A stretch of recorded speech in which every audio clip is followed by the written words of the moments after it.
धनखड़ के इस्तीफे पर सीएम ममता बनर्जी का बयान आया है। धनखड़ पूरी तरह से स्वस्थ हैं, सीएम ममता बनर्जी का कहना है। इस्तीफा देना सामान्य बात नहीं है, ये ममता बनर्जी ने कहा है। उन्होंने साफ तौर पर कहा है कि धनखड़ पूरी तरह से स्वस्थ हैं, उन्हें कहीं कोई परेशानी नहीं है। अनंत विजय, ये अचानक से सब एमबीबीएस कैसे हो गए? ममता बनर्जी भी ये दावा कर रही है कि धनखड़ स्वस्थ हैं, कांग्रेस भी दावा कर रही है कि धनखड़ स्वस्थ हैं। आपने देखा आरजेडी वाले प्रवक्ता साहब ने भी कहा कि धनखड़ पूरी तरह से स्वस्थ हैं। ये अचानक से सारी विपक्षी पार्टियों ने एमबीबीएस कैसे कर लिया?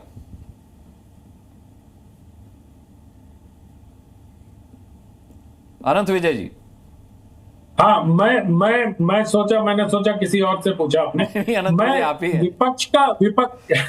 विपक्ष का तो काम है कि ये पूछेंगे, लेकिन मुझे लगता है कि विपक्ष को ये पूछना चाहिए कि डॉक्टर बनने के बजाय ज्यादा बेहतर ये हो कि वो ये पूछें सरकार से कि भाई इस्तीफा लिया क्यों, ये क्यों नहीं पूछ रहे हैं। अब वो इधर उधर की बात करके इस मुद्दे को भटकाने का प्रयास कर रहे हैं।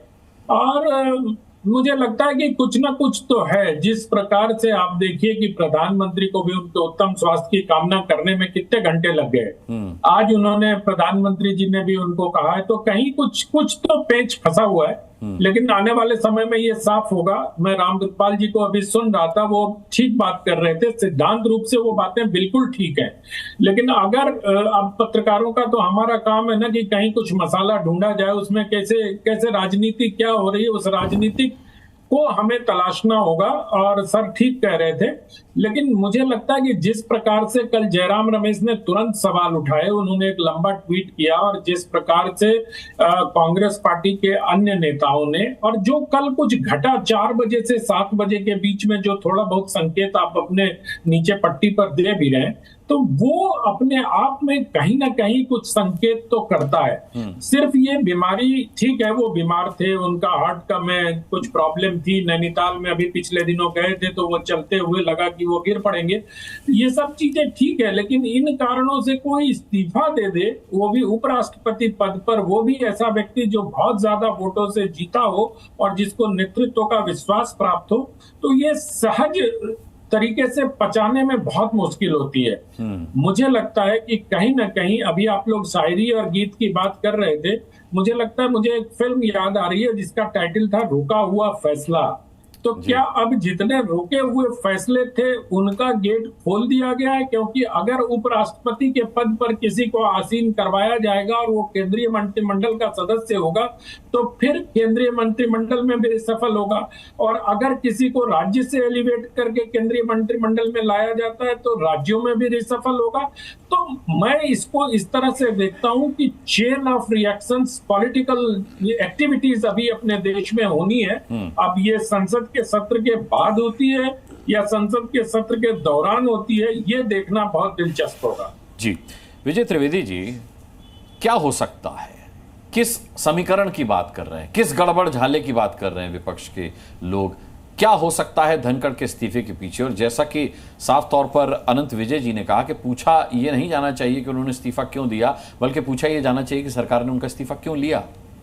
आनंद जी ने बिल्कुल सही जगह पर ये सवाल को पहुंचाया। हाँ। क्योंकि सवाल ये है कि क्यों इस्तीफा लिया गया और क्यों दिया गया। स्वास्थ्य जैसा भी है उसके लिए उनकी शुभकामनाएं, हम तो चाहेंगे कि वो स्वस्थ रहें जी। राष्ट्रपति उपराष्ट्रपति रहें ना रहें, लेकिन स्वस्थ रहें, ये शुभकामनाएं तो हम सब लोग कर सकते हैं जी। लेकिन अभी चर्चा हुई कि जयराम रमेश साहब ने बड़ा लंबा ट्वीट लिखा, देखा भी है सब लोगों ने। जितना लंबा ट्वीट जयराम रमेश ने लिखा, उतना ही छोटा ट्वीट प्रधानमंत्री जी ने लिखा है। मैं समझता हूँ प्रधानमंत्री जी का इससे छोटा ट्वीट मैंने किसी व्यक्ति के लिए नहीं देखा, और उसमें केवल स्वास्थ्य की शुभकामनाएं दी गई हैं। इस्तीफे को लेकर या किसी और बात पर कोई चर्चा, इस्तीफे पे तो क्या चर्चा होनी थी, लेकिन जो तारीफ भी होती है। यदि मैं उस दिन को याद करूं जब वो उपराष्ट्रपति बने थे, तो प्रधानमंत्री जी ने बहुत लंबा उनके प्रतिष्ठा में, उनके सम्मान में भाषण दिया था। लेकिन आज जो सवेरे ट्वीट आया उसमें 2 लाइन केवल लिखी गई हैं, और ये अपने आप में मैसेज है कि सब कुछ ठीक ठाक नहीं है। जो वो एक क्राइम थ्रिलर की लाइन है ना कि दया कुछ तो गड़बड़ है, कुछ तो गड़बड़ है, मतलब उनका स्वास्थ्य खराब था, नहीं किया गया है। नहीं, मैं इस पर ये अलग मुद्दा है। फिर अब आपने तो कहते मैं तो एमबीबीएस नहीं हूँ, मेरे से तो पर्ची भी नहीं पढ़ी जाती है डॉक्टरों की। लेकिन मुद्दा यह है कि क्या ऐसा हुआ कि ऐसी जगह पर ये बात हुई, क्यों ऐसा हुआ कि सदन के नेता संसदीय कार्य मंत्री बिजनेस एडवाइजरी कमेटी की बैठक में नहीं गए। क्यों ऐसा हुआ कि जो सभापति हैं राज्यसभा के, वो सरकार की इच्छा के खिलाफ जस्टिस यशवंत वर्मा के मानहानि का जो महाभियोग का जो प्रस्ताव है इम्पीचमेंट का, वो केवल विपक्षी सांसदों के दस्तखत का स्वीकार कर लेते हैं, जबकि लोकसभा में वहां पर पहले ही सरकार की तरफ से एक मोशन को मूव किया जा चुका है। क्यों ऐसा होता है कि सभापति विपक्षी सांसदों को कहते हैं कि कल मैं जस्टिस शेखर यादव के इम्पीचमेंट पर फैसला करूंगा? क्यों ऐसा होता है कि सदन के नेता विपक्ष के नेता को कहते हैं कि आप कुछ मत बोलिए, आपका रिकॉर्ड नहीं हो रहा? बहुत सारी बातें ना। और क्यों ऐसा होता है कि उपराष्ट्रपति अपना इस्तीफा राष्ट्रपति के स्वीकार होने से पहले सोशल मीडिया पर डाल देते हैं, जबकि परंपरा तो ये होती है ना। क्यों ऐसा हुआ कि क्या आप समझते हैं कि राष्ट्रपति उपराष्ट्रपति जो है संवैधानिक पद है, उन्होंने इस्तीफा किसी भी कारण से दिया हो, क्या प्रधानमंत्री जी को इसके बारे में इन्फॉर्म नहीं किया होगा? बिल्कुल किया होगा, बिना बिना उसके तो नहीं हो सकता ना। वो नाराज भी हो, कुछ भी हो, जो भी हो। फिर यदि उसको मान लीजिए कि नहीं किया, ऐसा सपोज करते हैं, जब उपराष्ट्रपति राष्ट्रपति जी के पास पहुंचते हैं और अपना इस्तीफा सौंपते हैं, तो ये पर्सनल बात नहीं है। संवैधानिक पद पर राष्ट्रपति जी संवैधानिक पद पर हैं, उपराष्ट्रपति संवैधानिक पद पर हैं, प्रधानमंत्री संवैधानिक पद पर हैं। तो क्या राष्ट्रपति जी प्रधानमंत्री जी से बात नहीं करेंगे कि भाई ये उपराष्ट्रपति जी इस्तीफा देने आए? फिर क्या ऐसा हुआ कि उसके बाद सरकार की तरफ से किसी ने उपराष्ट्रपति से बात नहीं की, और की तो उसको जाहिर नहीं किया गया। प्रधानमंत्री जी ने बात नहीं की, गृह मंत्री जी ने बात नहीं की, किसी संसदीय कार्य मंत्री ने बात नहीं की, और सवेरे तक इस पर कोई चर्चा नहीं हुई। और फिर राष्ट्रपति जी उनका इस्तीफा स्वीकार कर लेती हैं और वहाँ पर चले जाती है। तो ये सारी जो इवेंट्स हैं एक के बाद, वो ये साबित करती हैं कि मामला कुछ गड़बड़ है। और वो सरकार और उपराष्ट्रपति जी के बीच जो संबंध 3 साल पहले थे, या जब उन्हें राज्यपाल बनाया गया था पश्चिम बंगाल में, भारतीय जनता पार्टी की अनिच्छा के बावजूद, प्रधानमंत्री जी की इच्छा थी, उसके और आज के संबंधों में क्या तनाव हुआ, क्या बड़े कारण रहे? ठीक है, शादाब चौहान हमारे साथ एमआईएम से हैं। शादाब चौहान, यहाँ सिर्फ विपक्ष की पार्टियां अटकलें लगा रही हैं, गड़बड़ की अटकल लगा रही हैं, स्वास्थ्य को लेकर अटकल लगा रही हैं। आपके पास कोई पक्की खबर है क्या? सबसे पहले तो हम धनखड़ साहब के स्वस्थ होने की जल्द से जल्द कामना करते हैं। देखिए, इस्तीफा उन्होंने चाहे दबाव में दिया, सहमति में दिया, या एक जाट है, रुके नहीं डरे नहीं, दे दिया इस्तीफा, किसी कुछ करवाना चाहती थी सरकार, वो एक अलग विषय हो सकता है। चलिए, आप पहली विपक्षी पार्टी हैं जिन्होंने कहा है कि हम उनके उत्तम स्वास्थ्य की कामना करते हैं, बाकी सब तो कह रहे हैं कि वो स्वस्थ हैं। नहीं, देखिए, वो बुजुर्ग हैं, बीच में भी बीमारी की अटकलें थी, और किसी की बीमारी का मजाक भी सवाल हो सकते हैं, लेकिन किसी की बीमारी का मजाक नहीं। हम सबसे पहले उनके उत्तम स्वास्थ्य की कामना करते हैं। उसके बाद मेरे 2-3 कंसर्न हैं जिसको बार बार डिस्कस किया गया कि बीएसी की मीटिंग 12:30 के बाद जो 4:30 थी, उसको किसने ड्रॉप किया था?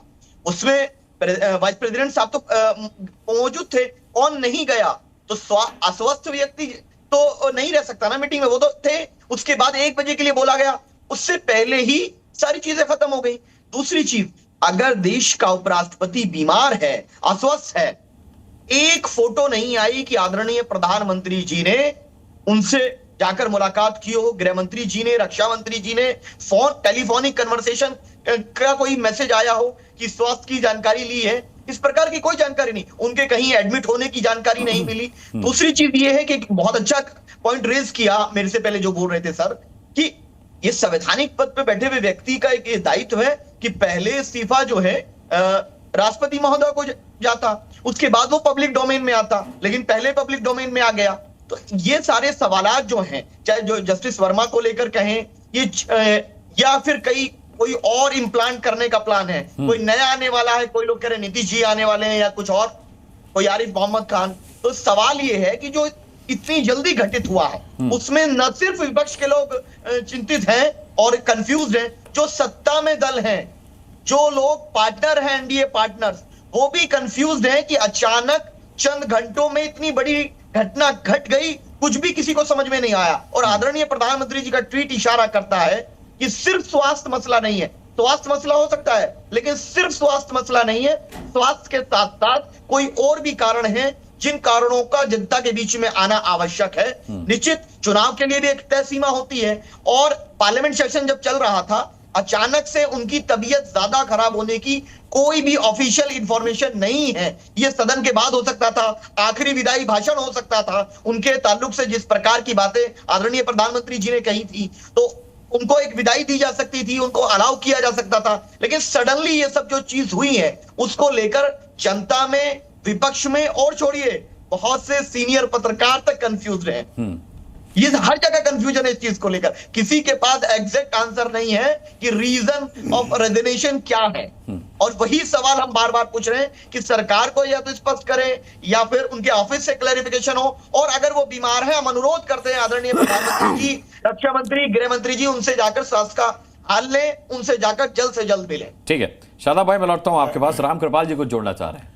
मैं केवल एक बात कह रहा हूँ, देखिए जो सवाल उठाए जा रहे हैं अपनी अपनी जगह ठीक है, हमारे पत्रकार मित्रों ने भी जो बातें कही हैं, मैं केवल एक चीज़ ये पूछ रहा हूँ कि कल तक जरा सा आप फ्लैशबैक देखिए, कल तक इसी पद पर धनखड़ जी ने अगर इस्तीफा नहीं दिया होता तो मैं एक सवाल पूछ रहा हूँ, क्या विपक्ष आगे कहता कि ये अभी बदले हुए धनखड़ जी हैं और बहुत अच्छे हैं? देखिए कल तक आप जिस व्यक्ति से आरोप लगा रहे थे कि ये ठीक नहीं कर रहे हैं, सब तमाम तरह के आरोप, लोकतंत्र की हत्या कर रहे हैं, तानाशाही रवैया है, अगर मान लीजिए सत्ता पक्ष ने आपकी इस बात से सहमति व्यक्त की और उनसे मांग भी लिया, मैं नहीं कहता क्या हुआ, तो इसमें कुछ गड़बड़ है। गड़बड़ क्या है? गड़बड़ तो हो सकती है कि बीजेपी के लिए हो, सवाल उठ रहा है, लेकिन विपक्ष के लिए क्या गड़बड़ है? आप चाहते क्या हो? और अगर धनखड़ जी इतने ही निष्पक्ष और बहुत अच्छा था उनके साथ, तो फिर जिस तरह से पिछले दिनों में सदन में हुआ, आप ये कहिए कि वो आपकी गलती थी। जो आरोप धनखड़ जी पर लगाए गए, जिनके खिलाफ आप अविश्वास प्रस्ताव पास करने जा रहे थे, उसको लेकर के आज फिर वही हंगामा हो रहा है। मैं केवल एक बात कह रहा हूँ, किसी भी लोकतंत्र में कोई व्यक्ति ये जो होता है, हम लोग मान लेते हैं ना इंडिस्पेंसिबल, अपूर्णीय ये क्षति और फलाना ढिकाना, लोकतंत्र चलता रहता है। ये मैं मानता हूँ कि कोई भी चीज़ अगर कहीं से कोई आशंकाएं निकल रही हैं तो सरकार का काम है उस चीज़ पर पर्दा, उस चीज़ को बिल्कुल साफ करे कि स्थिति क्या है। लेकिन ये कह देना कि किसी के इस्तीफा देने से वो देश में गड़बड़ी पैदा हो रही है, इसमें कुछ गड़बड़ है, सवाल इस बात का नहीं है। आप थोड़ा इंतजार कर लीजिए, ये सवाल उठा सकते हैं कि चाहे मोदी जी को या किसी को भी इसको साफ साफ बताना चाहिए। लेकिन इतना हंगामा, मैं यही पूछ रहा हूँ कि आखिर मान लीजिए उन्होंने इस्तीफा दिया या उनसे मांगा गया, तो इसमें गलत क्या है? ये मुझे बताइए, इसमें गलत क्या है? और ये कहाँ लिखा हुआ है कि तत्काल इसकी जानकारी मेरे पास वो दी जाए, जबकि अभी सामने ये है कि उन्होंने स्वास्थ्य कारण से इस्तीफा दिया है। ठीक है जीएम शाहीन साहब के पास जवाब है, उसके बाद विनीत जी आपके पास आता हूँ। जीएम शाहीन साहब बोलिए। ये आप एक मेरे पास इनका वीडियो आया हुआ है। ये वही अपोजिशन है जिन्होंने जगदीप धनखड़ साहब का मजाक उड़ाया था। ये देखिए, ये याद होगा इनको, ये वीडियो याद होगा, ये देखिए याद होगा इनको, याद कर रहा है। ये जो बड़ी बड़ी बातें आज कर रहे हैं, ये जो बड़ी बड़ी बातें कर रहे हैं आज धनखड़ साहब को लेकर कि इन्होंने इस्तीफा दिया, ये वही अपोजिशन है जिन्होंने इनका मजाक उड़ाया था। मैं पूछना चाहता हूं आपसे, इनसे सवाल करिए, क्या ये वो लोग नहीं है जिन्होंने मजाक उड़ाया था इनकी हेल्थ को लेकर पार्लियामेंट से बाहर? राहुल जी और इनकी पूरी जीएम शाहीन सवाल पूछूंगा, कांग्रेस से सवाल पूछूंगा मैं, लेकिन उससे पहले विनीत सिंह नहीं, ये किन से, मैं इनसे पूछे ये किन से सवाल कर रहे हैं? अच्छा मैं पूछता हूं, विनीत सिंह आप कुछ कहना चाह रहे हैं? अनुराग जी, मुझे लगता है कि we are reading too much between the lines, और हम तो ये जासूस बनने की कोशिश कर रहे हैं, और उपराष्ट्रपति जो नहीं अभी उस पद पे हैं उनको कंट्रोल करने की कोशिश कर रहे हैं कि उनको ये करना चाहिए था, वो करना चाहिए था। उन्होंने जो किया सोशल मीडिया पे शेयर किया, वो उनका अपना डिस्क्रिप्शन है। लेकिन सबसे महत्वपूर्ण बात है कि अपोजिशन फुर्सत में कितनी बैठी हुई है। अरे भैया, अगर आपके पास सकारात्मक अगर आप भूमिका निभाना चाहते हैं तो 2 दिन से जो अपने सदन को परेशान कर रखा है उसमें आप भाग लीजिए। रादर देन एक सामान्य प्रक्रिया को असामान्य बनाने की कोशिश कर रहे हैं, उसमें आप मसाला ढूंढ रहे हैं। मुझे लगता है यही विपक्ष की फितरत रही है और यही कारण है कि एक नॉर्मल चीज जिसके अंतर्गत ये रेजिग्नेशन हुआ है उसको भी ये कहते हैं ना तिल का ताड़ बांधने की कोशिश कर रहे हैं। ठीक है। और नाग जी, हमें लगता है कि विपक्ष को इस चीज से बचना चाहिए। ठीक है, सोशल मीडिया की बात की विनीत सिंह ने। संजय चोकर जी, सोशल मीडिया से मुझे याद आया, ये जो आपके पूर्व सांसद हैं कुंवर दानिश अली, इनका एक्स पर एक पोस्ट पढ़ रहा था, ये वरिष्ठ नेता भी हैं कांग्रेस के। ये लिखते हैं कि 75 साल पूरे होने से पहले ही उपराष्ट्रपति जगदीप धनखड़ का अचानक इस्तीफा, आरएसएस की तरफ से नरेंद्र मोदी जी को एक बार फिर साफ इशारा है। सियासी गलियारों में चर्चा तेज है कि अब योगी आदित्यनाथ जी को उपराष्ट्रपति बनाए जाने की तैयारी चल रही है। सोर्स क्या है सर? ये किस हवाले से खबर आई है आपके वरिष्ठ नेता के पास? देखिए, ये तो अनुराग जी आप भी जानते हैं कि किस तरह के बातें चल रही हैं, विपक्ष क्या कह रहा है। अगर आज आप देखिए इनको बीजेपी या उनके साथी जो दल हैं, अगर विपक्ष कोई बात करता है, देखिए सरकार से ही सवाल पूछे जाते हैं। आप कभी भी अगर आप सवाल क्या पूछ रहे हैं, आप तो जवाब दे रहे हैं कि योगी आदित्यनाथ को उपराष्ट्रपति बनाया जाएगा। मैं ये कह रहा हूं, देखिए जब इस तरह के हालात होते हैं तो अलग अलग तरह के अंदाजे लगाए जाते हैं। कोई अंदाजा भी आपने बात करी कि नीतीश कुमार जी की बात आप कर रहे थे कि लोग ऐसी बातें चल रही है, तो ये सब वो तो सोशल मीडिया पर चल रहा है, वो तो व्हाट्सएप पर चल रहा है, तो मैंने पूछ लिया कि नाम उनका भी चल रहा है। पर ये दानिश, पर ये जो आपके वरिष्ठ नेता हैं, ये कोई हल्के में हवाबाजी में बयान देने के लिए थोड़ी जाने जाते हैं। नहीं, मैं हवाबाजी में तो बहुत कुछ चल रहा है।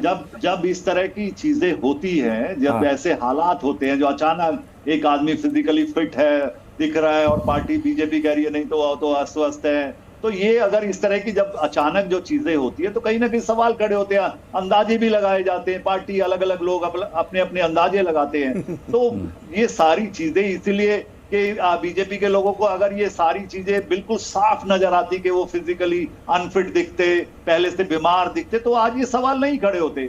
अचानक ये बोल दिया कि उनका तो स्वास्थ्य ठीक नहीं है और वो तो रिजाइन कर दिया, 2 साल का समय उनका बचा हुआ था। और तो ये सारी चीजें अंदाजे लगाए जा रहे हैं। अब बात सिर्फ इतनी है कि पता ये लगाना है, ये तो कभी बीजेपी के लोग नहीं मानेंगे, पता ये लगाना है कि उनको दबाव में इस्तीफा दिलाया गया है या अचानक उनको ऐसे आहत कहीं से हुए हैं, उन्होंने इस्तीफा दे दिया है।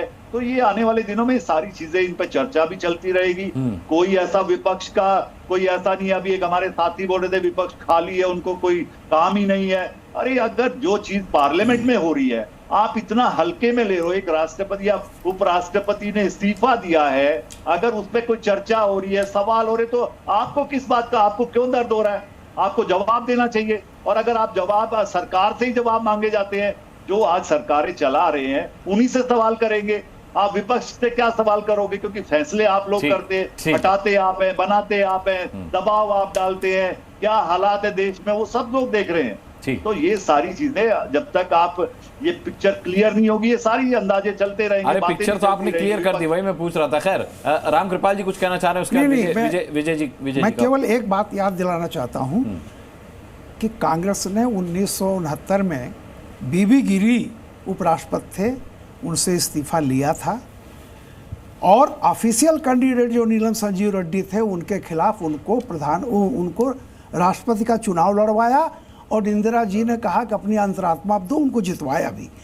वो कांग्रेस आज अगर वो इस्तीफा मांग रही थी तो वो वंदनीय था, लेकिन अगर बीजेपी इस्तीफा मांग ले तो निंदनीय हो गया।